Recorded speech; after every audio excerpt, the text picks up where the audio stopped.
কেন আসলে এই ম্যাচটা আর্জেন্টিনাকে ডিপ করতে হলো, এবং আর্জেন্টিনা আদৌ এখন ডিপ করার মতো অবস্থায় আছে কিনা? খালিদ ভাই, what went wrong for Argentina গতকালকে মানে আজকের দিনের ম্যাচে? First of all, I mean, they got the goal, right? এটা মেসি ওই যে পোস্ট ম্যাচে বলেছে that was the hardest thing to do to get the goal.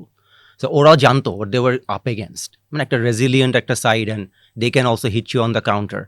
But Argentina আমার খেলা দেখে I thought they weren't at their best. মানে Argentina থেকে আমরা এক্সপেক্টও করি না যে কোয়ার্টার সেমির আগে they would hit their top gear, but they paid the price for কমপ্লেসেন্সি।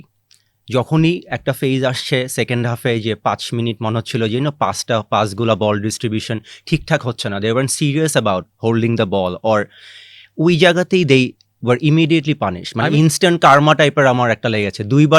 দুটো গোলই আমার মনে হচ্ছিল আগের ফেজটাতে বল ডিস্ট্রিবিউশন ঠিক হচ্ছে না, and Cape Verde they know যে they will punish you for the errors. ওরা কিন্তু উরুগুয়ের ম্যাচে দেখিয়েছে দে ক্যান পানিশ ইউ। ওরা রিঅ্যাক্টিভ ফুটবল খেলে, but there is a nice flair, মানে একটা অ্যাস্থেটিক একটা ব্যাপার আছে ওদের মধ্যে, যে ওরা ওই অপরচুনিস্টিক ওটাই মোমেন্টটা পিক করবে।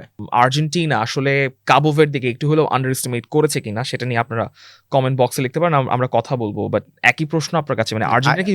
না, I didn't think they underestimated. মানে যতটুক খেলার দরকার কেপো ভার্দেকে হারানোর জন্য ওইভাবেই খেলা তারা শুরু করেছে, and the first goal happened and Argentina were in control for the long stretches of the for the first half, I would say. First half A Cape Verde plus সাইডটা হচ্ছে they were getting the 50-50 balls, আর ওরা যখন offensive ট্রানজিশনে যায় they were pretty clear about what they're going to do. ওই যে বল spread করা এক wing থেকে আরেক উইং এ, দেন স্পেস ক্রিয়েট করা, এগুলো কিন্তু বেসিক্সগুলো they were doing right.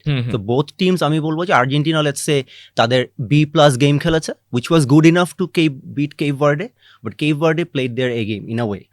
So second half A complacency struck, instant karma, গোল হজম করলো, and then 90 মিনিটেও সেম হয়। এক্সট্রা টাইমে লিসান্ড্রোর গোলের পরে কিন্তু আর মনে হয় নাই যে Cape Verde will have something in their tank, but একটা wonder goal, one of the contenders of the tournament, না goal of the tournament contenders. আর্জেন্টিনার খেলার কিছু ইস্যু ছিল, আমি প্রবলেম এরিয়াসগুলো একটু বলতে পারি চলে। মেইন যে যদি আমি বলি ফার্স্ট হাফেও যদি নিট পিকিং হোক বা ক্রিটিসিজম হোক, সেটা হচ্ছে লেফট চ্যানেলে যে খেলাটা হচ্ছিল টপ হাফে, আলমাদা, Medina, and you have Enzo Fernandez and Lautaro Martinez-কেও আঁকি, বিকজ সে লিঙ্ক আপ করে। সো নর্মালি কি হয় যে লেফট চ্যানেলে তারা ওই ট্রায়াঙ্গেল বলো বা কোয়াড্রিল্যাটারাল ফর্ম করে মেসিকে পকেটসে বের করবে, এটাই তো ইউজুয়ালি ট্যাকটিকটা হয়।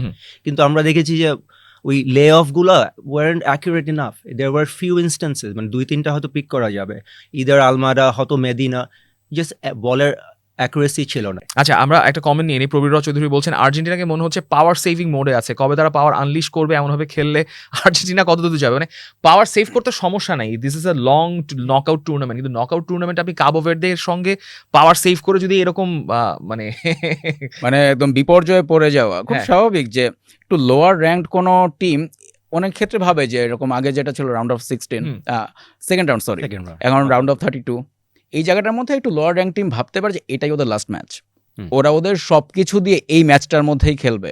কিন্তু একটা জায়ান্ট টিম হয়তো বা ভাববে যে না, তাদের তো আরও অনেক দূর প্রোগ্রেস করতে হবে, তারা কিছুটা এনার্জি সেভ করে করে যাবে। এই একটা জায়গার মধ্যে যে আপনি যেটা বললেন যে আর্জেন্টিনা হয়তো বা তাদের B+ পারফরমেন্সটা দিয়েছে, আর এখানে কাবো ভার্দে A, এরকম একটা মানে কাবো ভার্দে যে খেলাটা দিয়েছে এই জায়গাটার মধ্যে আসলে সতর্ক হওয়ার জায়গাটা আছে যে আমার অপোনেন্ট একটু লোয়ার র্যাঙ্কড অপোনেন্ট, সে কিন্তু তার আর্সেনালে যা কিছু আছে সব কিছু নিয়েই কিন্তু আসবে।